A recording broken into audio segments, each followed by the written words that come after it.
好，川普现在啊，真的是大乱全球。那我们看看两场战争哦，以巴战争不是才停火吗？现在看起来好像又快要打起来了哟。那川普现在还要威胁，就是他找来这个约旦国王施压，就说，你得要收容加萨人呐。现在阿拉伯国家都是反对的，因为看到了美国竟然说，你这个巴勒斯坦人无权住在加萨，你通通都要给我搬走，我要把这边打造成蔚蓝海岸。阿拉伯国家想说你在干嘛啊？那路透社就描述说，川普现在越来越不耐烦哦。他跟这个约旦国王的会面呢，其实他就是希望他能够接受加萨人。那但是呢，约旦国王就讲说，现在阿拉伯国家向华府提出多个替代方案，看起来也是挺无奈的。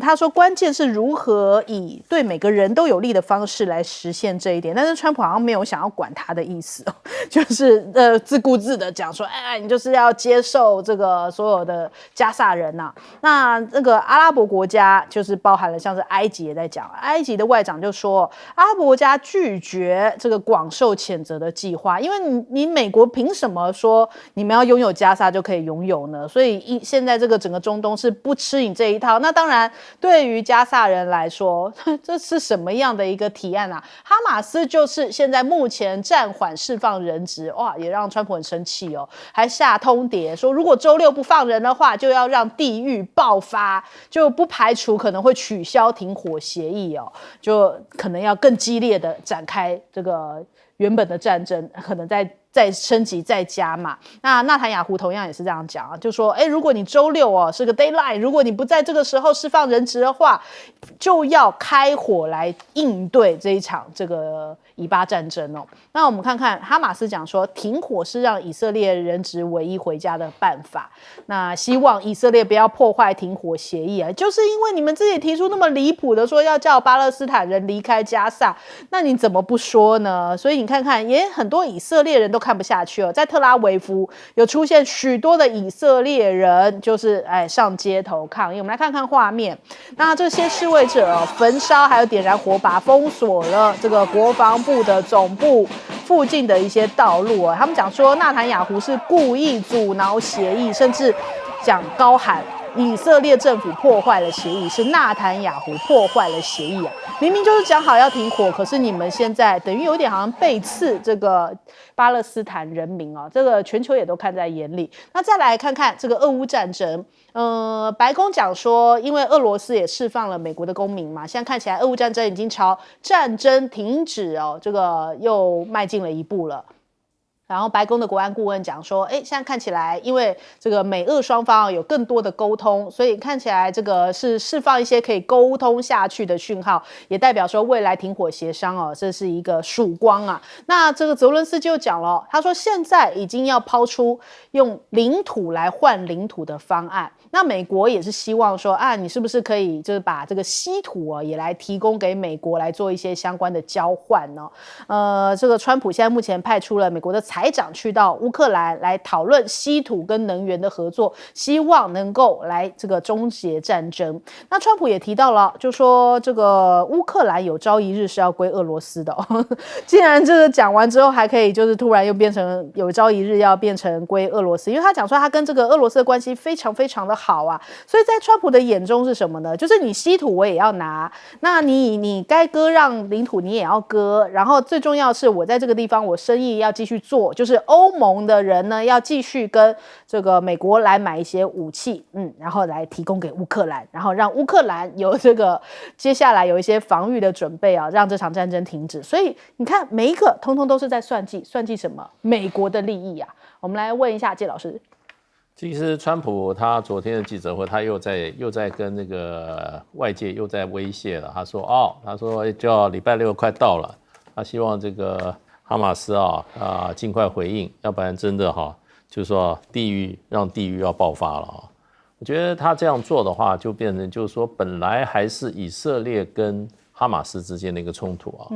那他这样子到礼拜六如果真正爆发这种大规模的流血的话，又是这些老弱妇孺那又无法幸免的话，美国美国真正就变成手上洗不干净了，就沾满鲜血了，就变成快吃手了。我觉得这一点的话，我认为美国国内会有些老百姓会强烈会有意见因为事实上的话，这个川普提出来他要接管这个加萨走廊这个议案啊，大概就是说阿拉伯国家通通反对。那这个约旦国王去这个白宫啊，事实上也很明白的表示不能接受，他要另外的方案，更佳的方案，意思说你这个方案不好嘛，所以会有更好的方案嘛。那什么叫更好方案？他说大家还在商讨，那绝对不是川普的方案嘛。那欧洲国家普遍就质疑说，这个联合国已经通过了明确好几次协议，就是说两国方案，这是国际社会对以巴问题的一个基本的一个立场。而且呢，这个加萨走廊是巴勒斯坦人的家园，对，怎么可以就是说一个外国的一个元首下令叫他们这些人，而且不是少数人啊，不管是180万或200万啊，就从他们自己的家园居住了3000年的家园啊，就要怎么讲？要离开。他说，联合国的这个副秘书长还有发言人也出来讲，这种做法就是明明白白的怎么样？这是一种怎么样？这是一种种族灭绝啊！对，这是非常严重的事情。所以我觉得川普大概这件事情，如果说真正我们看礼拜六以后发生大规模的流血的话，那美国就已经被牵涉进去了。美国已经扮那个过去在幕后煽风点火或者递刀递枪的这个角色还不是亲手在执行。那现在的话，那这个变成地狱的话，那你川普要负责，川普代表的美国。对，所以我觉得这个事情的话，其实很多国家说实话只是你还没有真正发生，真正发生以后，这个事情跟没有发生会是两回事。那还有一件就是说，川普要这个接管这个加萨走廊你也是还没有发生，你真的要去做的时候，那又是另外一个情况了。所以我觉得川普这个上任1个月来大概就被他自己的这个民调，国内的民调这个上升有一点点热晕头了。所以我觉得这可能就是他真正开始要真正面临怎么讲，面临很多不顺利的时候。没有那么简单。这个真正有很多人命开始这个陨落的时候，国际社会就不会像现在对于川普的政府这样子宽容了。好，来请教吴老师。我在这里还是要讲一下，川普是个很厉害的交易家。我想没有人会赞赏他，但是我在这边讲一下，他是个伟大的交易家。为什么？我们先来比较以哈还有乌克兰战争，为什么拜登处理不好？因为拜登一直处在那种冷战的思维，他一直认为民主和平论是最好的。简单讲是两个民主国家就不会打仗。如果我们把民主散布到全世界，天下太平。他就是一直用这种概念去想的时候，偏偏你就是处理不好以哈跟乌克兰问题。为什么？以哈跟乌克兰问题，它不是一个简单的意识形态的问题在里面，它牵涉到领土。基本上两个国家你要和平，你的领土要没有问题。川普知道这点呢，所以领土和平论是川普利用他交易艺术，用他利益艺术最大的一块切入点。我要分析给大家听。如果是以加萨走廊来看，很明显他知道加萨跟乌克兰这两个不同事情，问题他们有共同点就是领土。加萨是上面有住了巴勒斯坦人，以色列人要进去，想办法赶走，对不对？川普说好，我来处理领土问题。简单来讲，大家给我撤，我来管，管好之后没事了。问题是，他这样做忽略到的是，如果巴勒斯坦人不撤怎么办？对不对？这后面还有很多细节的问题，但是他的概念就是我把你当拆迁户嘛，对不对？我帮你拆掉了，重新盖，盖好之后，像埃及有个胡加达 （Hurghada） 很漂亮的滨海的，它是红海省的城市。他说你可以学胡加达对不对？埃及管得很好啊，加沙也可以变这样子。绿洲中的我们讲很多 resort 城市，把领土弄好了，你们就和平了，对不对？乌克兰呢？乌克兰也是关于领土问题是它不一样的领土问题，是两方各占不同的领土。那川普说很简单嘛，现在你们交换乌克兰你把你占的库斯克跟普丁占的领土来交换。我跟各位观众们分析一下，库斯克大概1300平方公里占整个俄罗斯0.005%的土地，所以乌克兰占很小一块啊。俄罗斯占了多少呢？俄罗斯光2024年就占了乌克兰大概4168平方公里占那么大一块，对不对？所以接下来，我觉得泽伦斯基有要想很多的是，我怎么样那么小的土地，来跟普丁占我这么多土地来换，怎么换？换哪里？对不对？那当然，川普说你就停下来，你不停下来，我不给你们援助。最好的就是你们交换土地，然后用这个资源，充分用利益、用土地的问题来做和平的计算，它是有它的什么逻辑跟道理可循的。它不是我们讲说他狂人啦，他什么无厘头啊，乱喊一通，没有，他是用这所谓处理好领土、和平就会来的概念在这里面。所以这是川普跟拜登最大的差别在这里。所以我们要看这个问题的时候，我们要从这边切入看，你就知道川普想要做这个事情。问题是，第一个他做得到做不到，后续的问题，还有谁买他的账，这个像刚才介老师讲的，很多盘根错节啊。国际政治如果这么好处理，那大家都拿诺贝尔和平奖了。好，来问舰长。川普为什么这么急于要求这个哈马斯释放所有的人质？因为真正的问题在于，如果是加萨走廊的问题没办法解决，俄乌的问题就没有办法解决。为什么？因为这个是川普下的非常大的一盘棋啊。如果我们从地图上面来看这个我们现在讲的加萨走廊是这边的小小一块啊。那为什么川普要加萨这个地方？他讲的可好听了，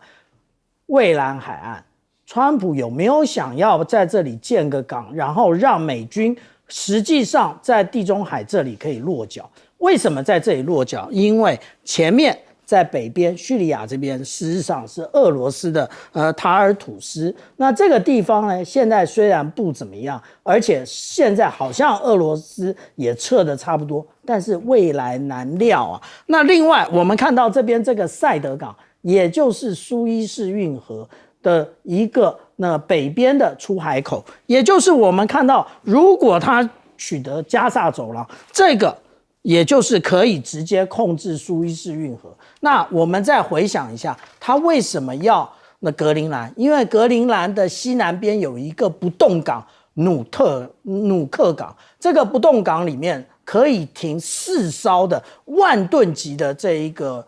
邮轮，因为现在只有邮轮去那里玩嘛。那但是如果说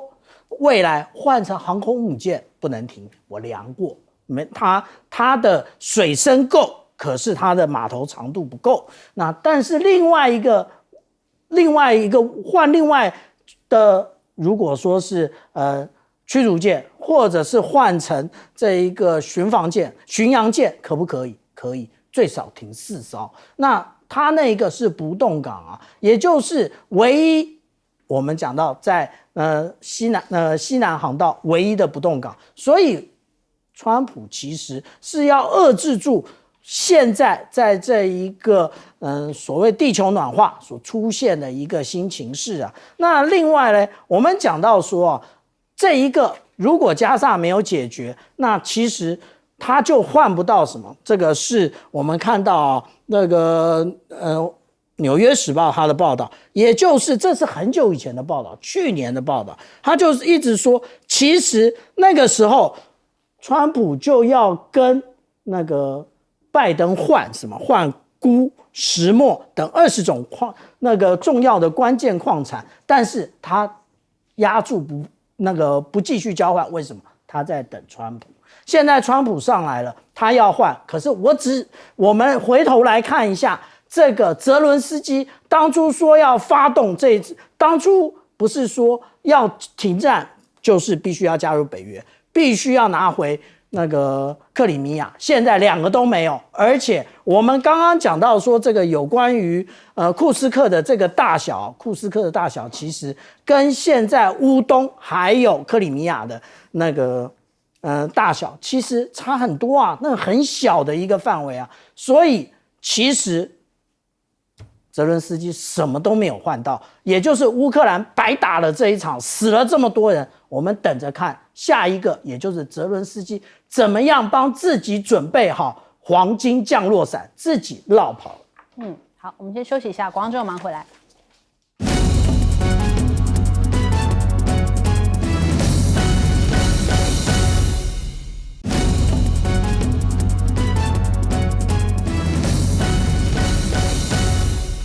好，美国新一波的这个关税哦，说要课钢铝税是在3月12号生效啊。那其实主要是因为原本拜登有签一些这个豁免哦，那他说3月11号就要全面的取消啊，也就是说该收多少税我就要收。换句话说，接下来像钢铁啊、铝啊要征收25%齐头式的关税哦，甚至下一波还考虑要针对汽车半导体产业开启多线贸易战。那纽时就讲说，现在目前核心目标还是针对中国大陆啦。他说，因为呢，中国大陆哦，直接其实出口到美国的钢铝是不多的，但是有一些是有经由这个墨西哥或是加拿大再转运到美国，所以他说，这个反正绕半天，他最终目标还是针对中国大陆的。可是欧洲很多国家哦，就是也是同样深受其害，他们强硬回击哦，就说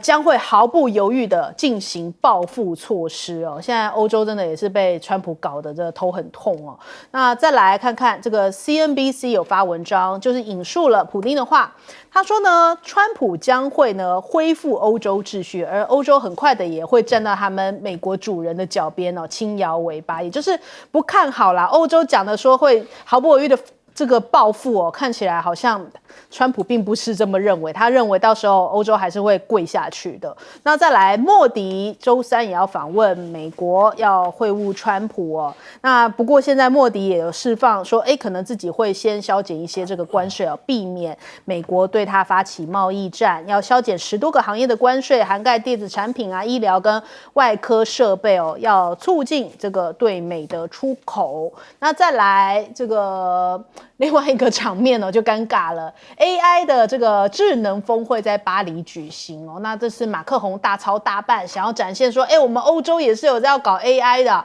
那结果这个场面呢，就跟这个贵宾们一一握手的时候，人家莫迪你都走到人家面前了。结果他忽视我们看看这个画面，应该尴尬了。这个莫迪还起身准备要跟马克宏握手，结果马克宏跨过了莫迪跟后面握手，握了半天，握过了莫迪都没有回头哦。然后你看莫迪尴尬的不得了，怎么可以这样子呢？这个当然印度人可能会很不高兴哦。就是我们先来看一下马克宏，他说，我们现在需要 AI 的这个议程，因为现在要缩减跟这个 AI 就中美之间的差距哦，所以他才想要这样结合莫迪。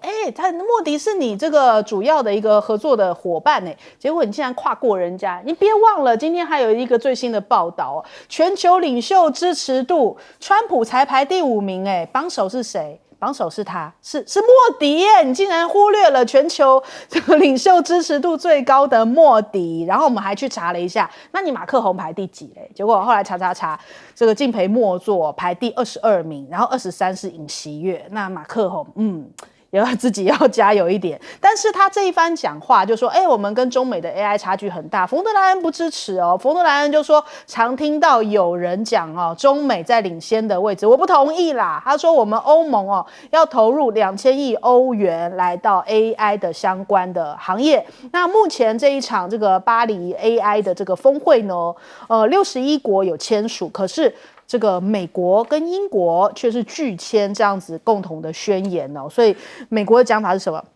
我们不跟独裁的政权合作。看起来美国好像也想要在这个 AI 的领域拉出一波这个中美之间的较劲战嘛。那现在大家都在讨论 DeepSeek， 因为 DeepSeek 的这个爆红也让杭州变成大家这个讨论的主要的要点。大家就现在各个省份在讲说，我们应该要向杭州学习什么呀？因为这次杭州真的是让大家看到，哇，原来这个杭州有这么多新兴的科技产业啊，那个甚至是动画啊，通通都在杭州这边出来，是不是他做对了很多的措施，让很多人才往杭州聚集哦？那 OpenAI 的执行长讲说，现在他承认，的确 DeepSeek 出现让他这个时机点让他大吃一惊，因为现在真的是可以跟 ChatGPT 来相媲美。那现在百度甚至还说，这个大型的语言模型推理的成本如今每年是降了90%哦。所以你其实看到，像中国大陆真的是遍地开花似的，都在做这个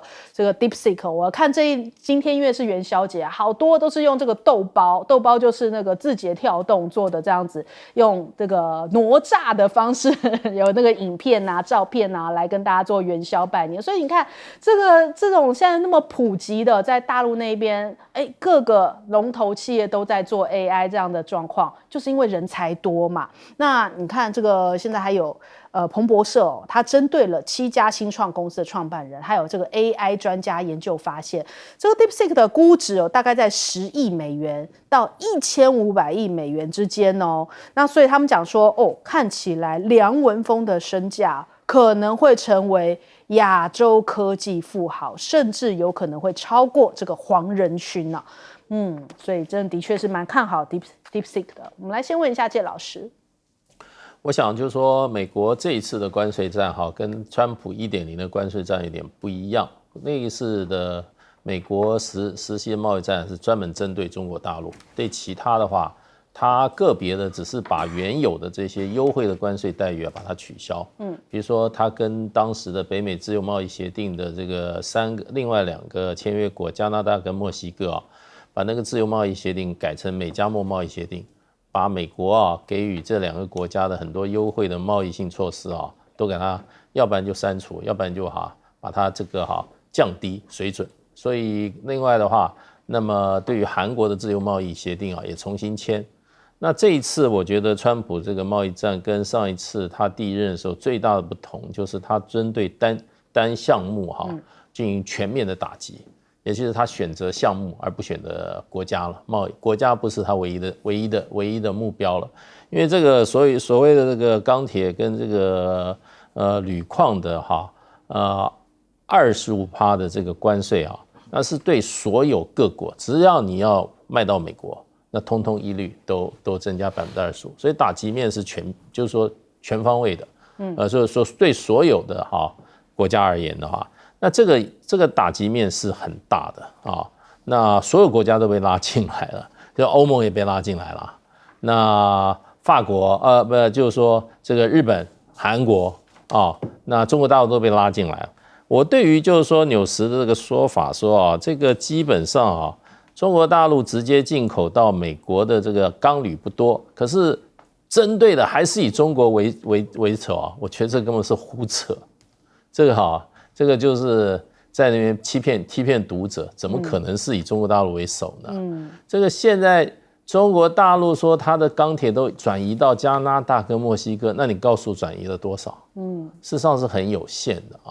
我因为现在我看到就是说欧盟跟这个尤其是加拿大反应非常强烈，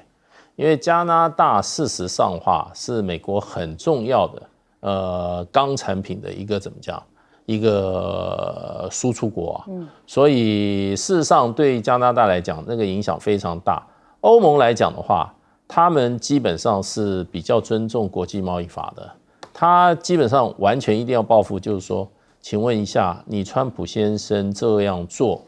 你有符合 WTO 也就是国际贸易法所规定的你要做这样事情之间的先有的这种应有的法律程序吗？没有。然后你什么理由基本上要增加25%也没有，因为国际贸易法是不准许你随便单方面就增加这样子的进口关税的。你没有任何理由。川普只有一个理由，就是说我这样的话才能让钢铁业再回到美国。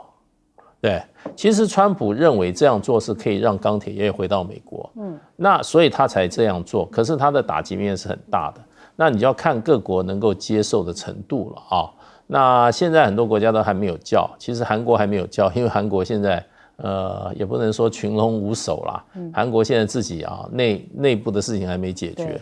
日本也已经说他希望要得到豁免，对不对？那欧盟是强烈的这个反应。中国大陆事实上不是主要的对美国的美国这个钢铁市场对中国大陆上量很少，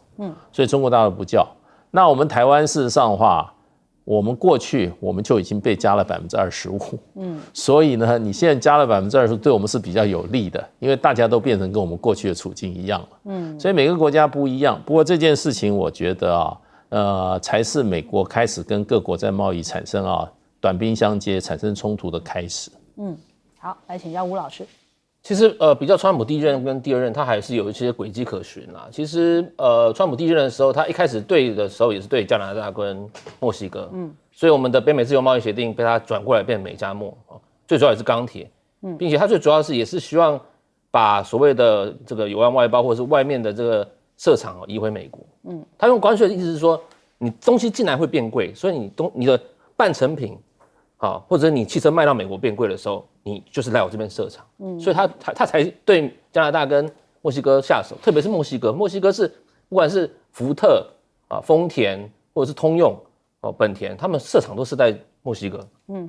这一次也是一样，这一次其实邮寄他刚上任前几天，他就说中国10%，加拿大25%，墨西哥25%，对不对？那时候后来墨西哥跟这个加拿大说好，我们愿意处理边境问题跟这个所谓的毒品问题。对。然后川普说好，那我先等等。他也是希望用关税逼迫各位，你们把这个制造业再把我拉回来。所以关税其实它是有许多方面功能，一方面它可以增加税收，二方面就是你要来设厂，再来就是买美国货，它的中心概念是这样子。那对中国呢，其实我们如果有迹可循，我们从第一任看，他也是认为中国是最大的贸易逆差嘛，所以一开始他第一任的时候，他就把莱特海泽跟梅努钦叫过来说，中国赚我们这么多钱，拿回来。我觉得这一次也是我们特别，他虽然说10%是针对中国你没有处理芬太尼的问题，但是我们来看接下来他可能对中国还是会进行接下来不断的贸易的还有关税的，比方说，其实在他第一任的时候2018年的时候，我们知道一直迟到7月6号2018年7月6号，美国才对340亿中国对美国的商品征收25%，中国立刻还以颜色，所以我们讲的以牙还牙，以眼还眼 ，Tit for tat。2019年5月5号，川普又对2500亿更多的中国贸易商品提供25%的关税，中国立刻还手所以其实北京它是没有在担心或者是在跟你有任何的这个和缓余地的。如果这一次川普再对中国接下来从10%、25%，甚至他在选举说我要加上60%的关税，那其实北京也会针对美国输到中国的产品进行相对应的所谓的措施。我们是可以当然来看啦，我们可以慢慢来看，但是我们要看的是那中国本身国内的经济情况跟整体的走向能不能抵抗这个所谓川普不断而来的贸易战，因为川普其实他对于其他的什么战略啦、什么战争他没有兴趣，他就喜欢商业，喜欢关税。我觉得他在接下来这4年他一定会做这些东西，而且又快又迅速，而且都是从总统发号施令，他不走底下官僚那个措施。所以如果接下来对中国要进行关税的时候，中国怎么样报复？两边的贸易战会打贸易战2第二版贸易战对中国的经济，特别是现在我们讲不管是 PPI 也好他们的制造业指数非常低迷该怎么样去处理？我觉得这点必须要很多的想法跟措施。好，请教店长。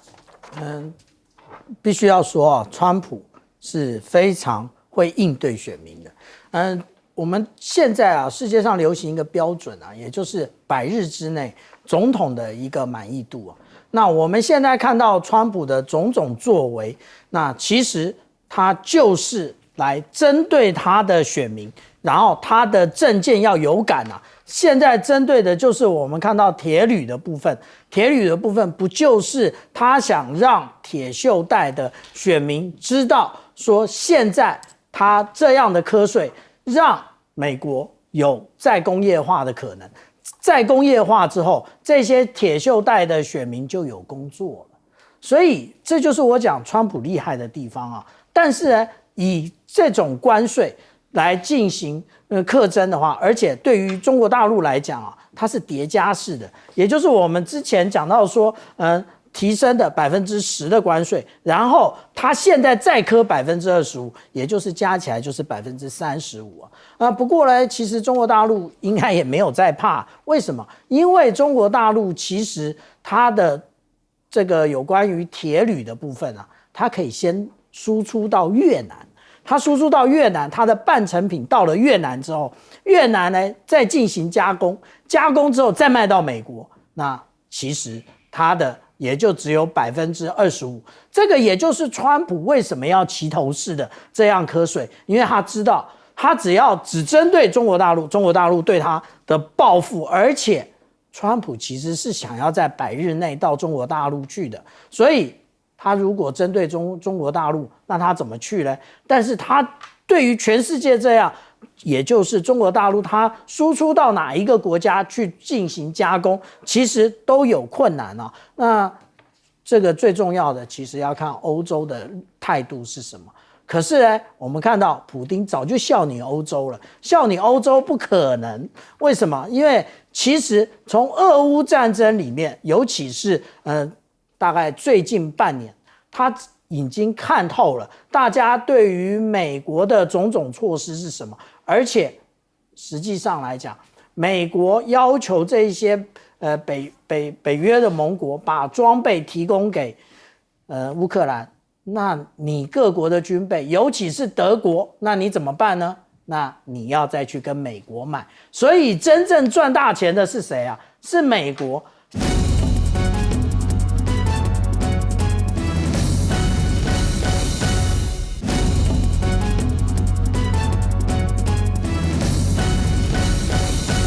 关注一下啊，台美是真的友好吗？还是呢，美国的利益大于台湾的利益哦？因为我们现在看到这个川普的关税战在临啊，台湾也没有办法幸免于外哦。但是呢，你看赖清德对于台湾，就是人民讲话的时候是讲说，期许产业逆中求胜，乱中得利，改变就是机会哦。讲了很多这样子很空泛的大道理哦。他说我们台湾也会做好各项应变措施，但是在哪里呢，并没有具体的描述哦。他只是说，这个反正就是我们会这个逆中求胜，最后会是我们有利的，真的有利吗？看起来好像对美国比较有利哦。美国的学者讲说，台美的半导体业合作完美，只要持续的话，美国就能够领先中国。这番话是告诉我们什么？就是我们台湾要让美国获胜，但是台湾有没有获胜没有关系，就是美国获胜比较重要嘛。那他说，中国已经没有办法从台湾取得先进晶片，需要大量的补贴跟投资。所以呢，只要是这个美台合作的话，美国会永远领先中国呀。那美国也很奇怪哦，你又要跟台湾加征说100%的晶片关税，又要说我们要跟你合作，那讲了半天，就是台湾的利益永远不重要，就是美国的利益更加重要。但是这几天我们看到，其实好像我们国防部也没有告诉我们说有什么兵凶战危的消息哦。可是你不知道的，在我们旁边哦，其实美中双方已经非常多这个军事上面的动作。甚至连俄罗斯、日本都牵涉在其中哦。2月1号到2月9号的时候呢，俄罗斯舷号535号的电子侦察机就停留在日本的九州冲绳附近，已经超过1周的时间了，一度还进入到离岸12里到24海里的这个毗连区。那另外呢，我们看到这1-2天被大家所瞩目到的，就是我们国防部也没主动告诉我们消息哦，反倒是看到了这个东部战区发布了声明，我们才知道原来美国的这个驱逐号这个测量船约翰逊驱逐号跟这个包迪奇这个测量船经过了台湾海峡，那东部战区就有所应对在这个凌晨的时候，昨天凌晨他就立刻秒回了这件事情，都说全程的跟监警戒，然后有效的应对应处那同时之间还发布了一个元宵花灯海报，我们来看一下元宵节，今天元宵嘛，他说站位元宵，这个分外香。全时待战，随时能战，在跟美国喊话，就是你不要觉得现在是放这个元宵节就其实我们都知道你在搞什么那样的意思，释放出这个讯号。那我们看，其实这几天解放军的动作也是非常的多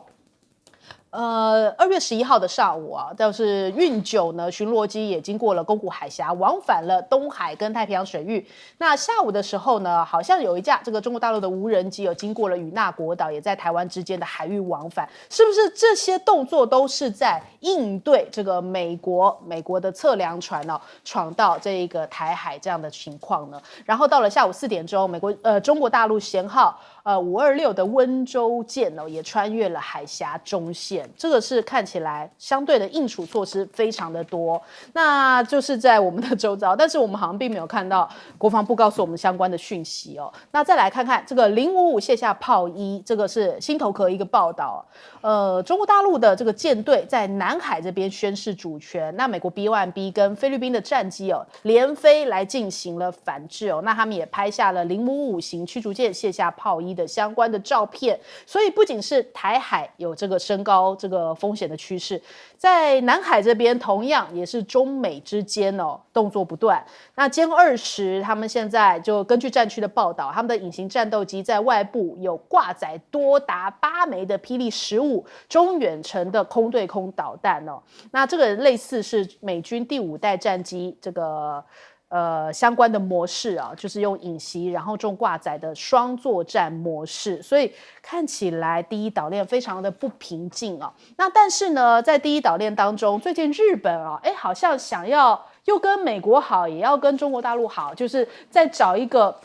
平衡点吗？或者是说让大家看起来日本的态度好像有一点模糊美国的国防部长就提到了，他说现在他们在关注中方、印太以及世界各地的野心他说中国的意图是险恶的就开始有这种中国威胁论出现了。那另外他们讲说要在日本这边加大太空军的部署，那说是要应对这个中国大陆、俄罗斯跟北韩的威胁就是他们这相关威胁，所以他们要加强他们的太空军，甚至要部署一些卫星来做干扰。那这样子是不是代表说美国的确感受到说接下来这边第一岛链的不平静呢？3月下旬的时候美日的防长也要进行会谈，在日本登场，但是这个是美日之间看起来又在联盟，可是另一方面日本也在跟中方释放一些讯息因为好像就是想要在5月初的时候准备这个石破茂要访问中国大陆。那中国大陆这边也有回应一下，说这个浮标在钓鱼台附近已经被移除了，但是这是释放和缓的讯号吗？中方现在目前外交部是讲说这是完成任务，但是现在外界解读也有可能就是想要和缓一下跟日方的这个目前的关系，所以现在第一岛链看起来有一点诡谲这个气氛。我们先来问一下舰长。其实现在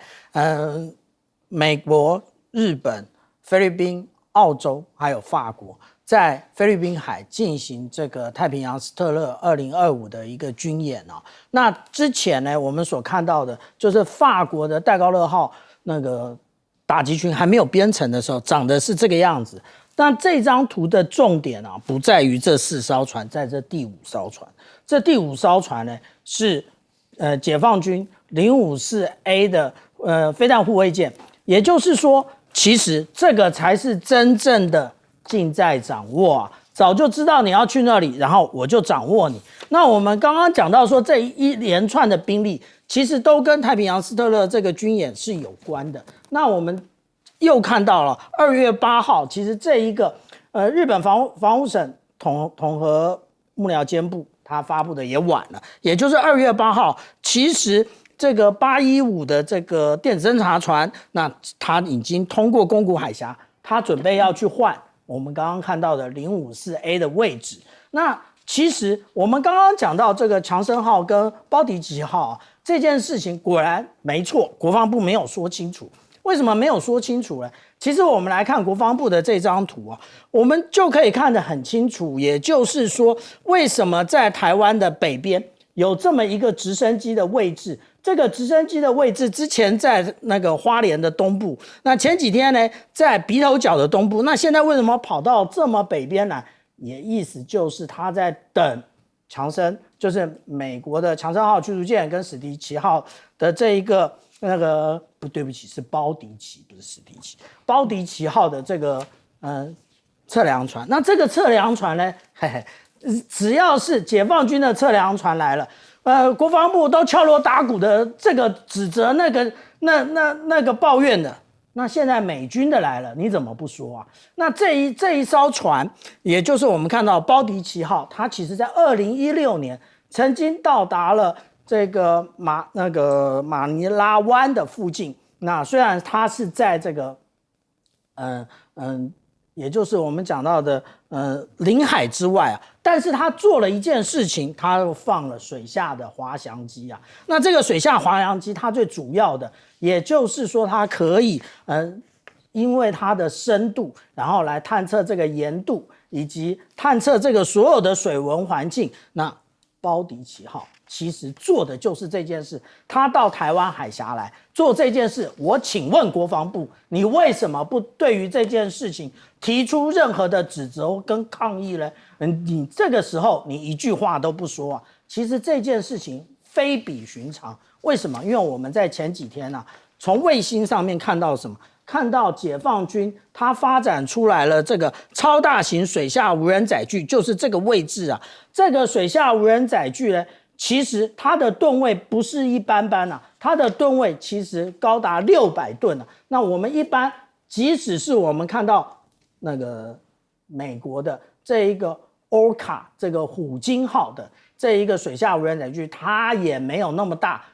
它比那个虎鲸大了6倍啊！那其实为什么我们讲到包迪奇号要来了？因为重点在这里，也就是我们以前一直认为的台湾海峡，其实因为水太浅，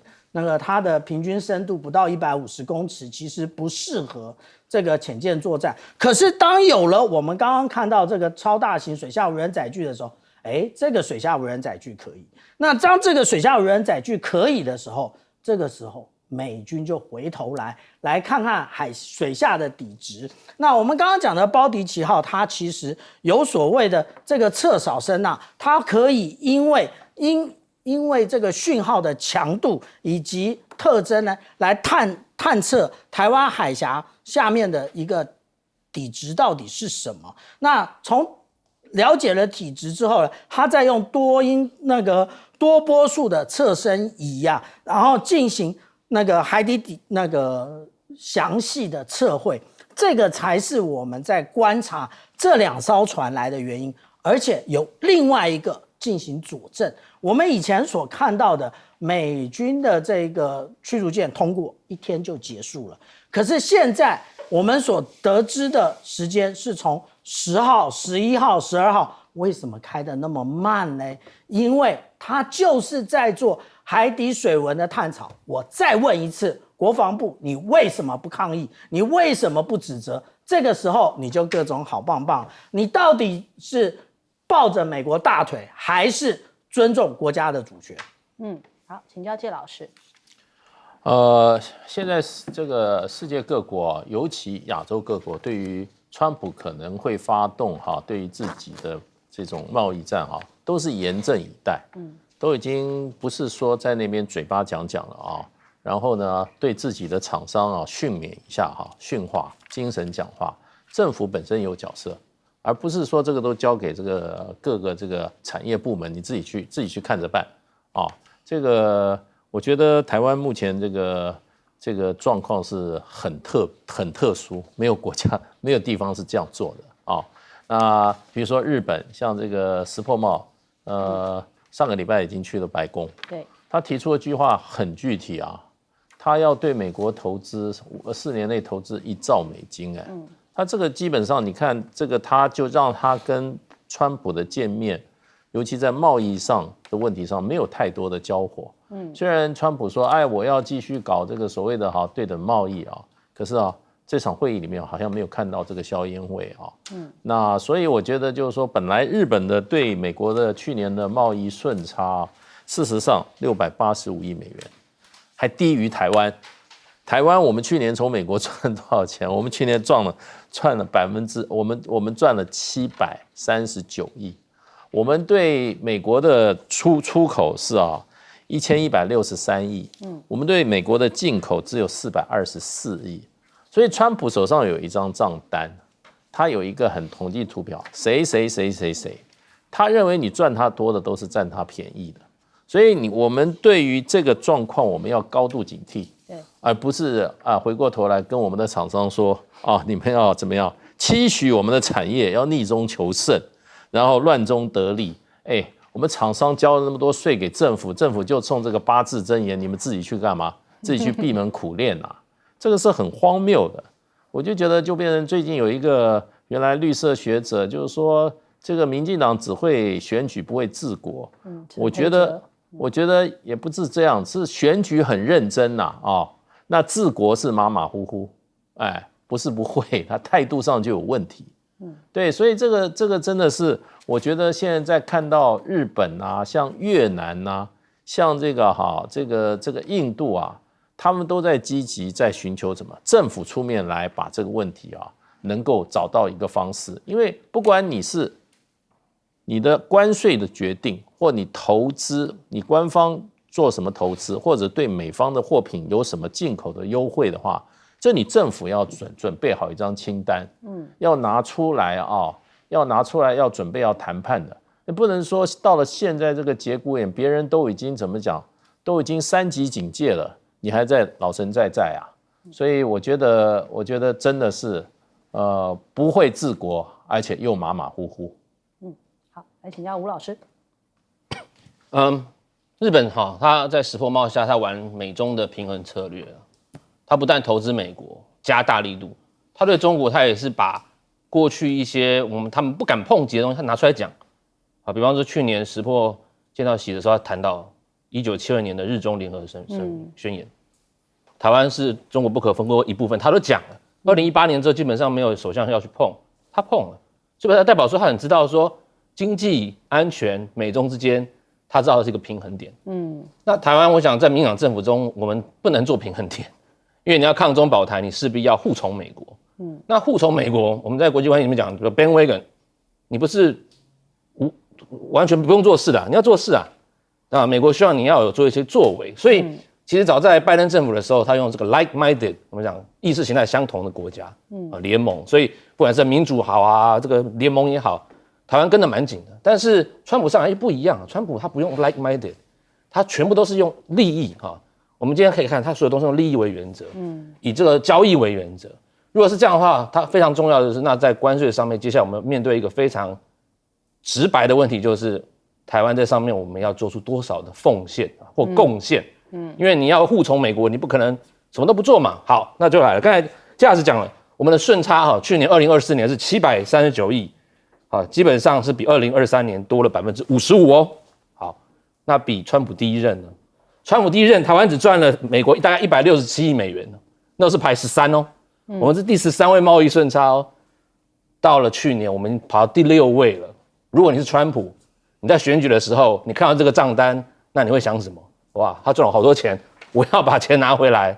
所以变成说，当我们在做护从美国的时候，在我们没办法做 like-minded 的时候，我们要从利益交换原则的时候，这时候我们政府就说，哇，怎么办？关税要开始做了，对不对？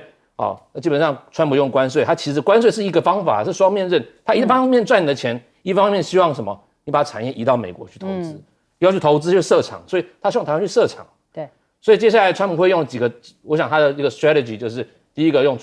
用关税逼迫你什么来投资，第二个你要多买美国的产品，最后一个就是你市场要开放。基本上川普的概念就是3个。那就像我讲的，台美关系如果你要维持下去，你势必要这3个方面你要让利啊。对，那这个时候就政府要给台湾人民一个说法，对不对？说我们必须要做出某部分的让利行为，以维护这所谓台美友好。我觉得这个是你要跟老百姓讲清楚，这不能模糊的，也不能欺骗的，不能用那8个字来糊弄。对的。